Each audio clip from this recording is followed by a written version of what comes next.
Première réunion du comité de pilotage du programme d'appui à la gestion concertée des aires protégées et écosystèmes fragiles du Tchad et du programme pour la préservation de la biodiversité et des écosystèmes fragiles du Tchad.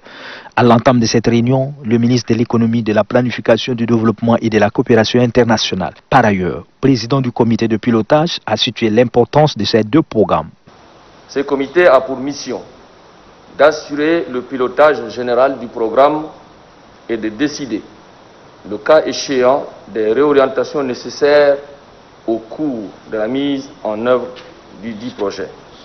À ce titre, il est chargé de donner les orientations, de définir les axes stratégiques pour la mise en œuvre du programme, d'examiner, vérifier et approuver les plans d'opération globaux et annuels, suivre l'exécution globale et l'état d'avancement du programme, ainsi que d'assurer les arbitrages nécessaires.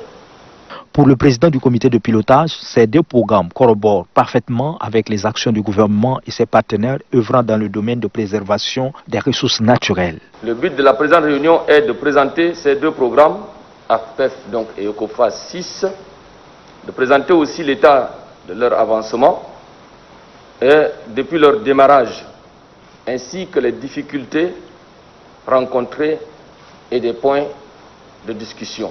Eu égard à cette pertinente question, le ministre de l'Environnement a réitéré la volonté politique des plus hautes autorités du pays à déployer des efforts pour la réussite de ce programme. Nous avons les ressources humaines nécessaires, nous avons les partenaires adéquats et donc qu'ils soient plus attentifs à la conservation et à la préservation de la biodiversité tchadienne. Cela pour le bonheur du peuple tchadien. C'est un chemin cohérent pour une approche interministérielle pour conserver les richesses naturelles du Tchad, un secteur florissant de l'avis du ministre de l'Environnement. Pour ce qui est des actes à prendre dans le cadre de l'agrandissement de certaines limites, les choses ont été faites. Il ne reste plus que les actes à présenter à l'autorité principale. Nous ne perdons pas de vue le côté culturel. L'environnement aujourd'hui, dans le monde, il n'y a rien de plus important que l'environnement. On parle aujourd'hui d'une économie verte.